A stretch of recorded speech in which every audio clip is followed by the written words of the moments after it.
One other thing you mentioned earlier that I think is really important, I think we need to spend some time here, is this idea of diversification. Yeah. You don't put all of your eggs in one basket. You had your e-commerce. You have something we're going to talk about eventually, a new project with your friend and colleague Danielle Rossi, Yep. with sharing this knowledge, and we're here to help promote that too. But take us through this idea of diversification in managing all your portfolio. Oh, wow. I'd like to think I'm managing my portfolio, but sometimes you just taking it day by day. Yeah. For me, as an entrepreneur, somebody, I just look at opportunity, and sometimes, there's opportunity that interests me and some that don't interest me at all. And I typically pass up on things. My wife makes fun of me because every time I see a shiny object, I'm like, ooh, you know what we could do with that? And she's like, don't do it. Don't start another website or a business, please. But I identify with Dugan and Dame. We make cocktail tonics and bitters and things for the cocktail industry, the beverage industry.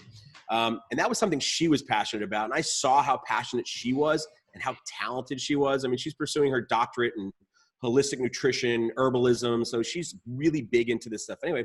And me being more on the business side of things, the branding side of things, I just saw an opportunity that was missing again with the craft cocktail movement, at the time, kind of exploding. There was a big opportunity for us being a local brand.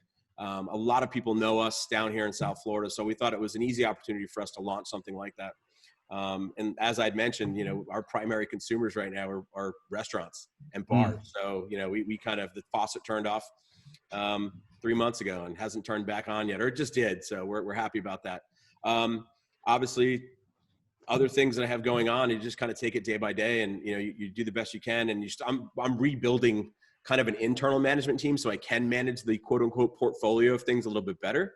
I've been a one-man show for the most part, with the exception of my wife and my other business partner in that. But you just take it day by day and you just start building a strong foundation. I think that's important. I think you have to also know when it's time to let go of some stuff and start. What do you mean by strong foundation? What is the foundation?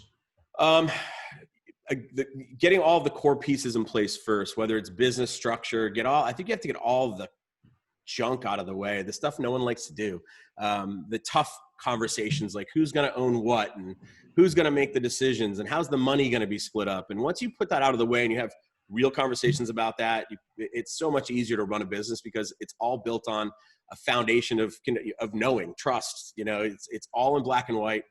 There's no lack of integrity because it's all there, to operate on. And then, like I had mentioned, like you got to know when to let go. You've got to know when you making things by hand is no longer the right way. It's me being the bookkeeper is no longer the right way to run the business. And you just have to know when to bring in professionals and other people to help support the growth. If you enjoyed this video, please help us out. You can do it by liking, sharing, subscribing, and hitting that bell icon. It really helps out. And don't forget, there's a complete archive of every episode with show notes at restaurantunstoppable.com.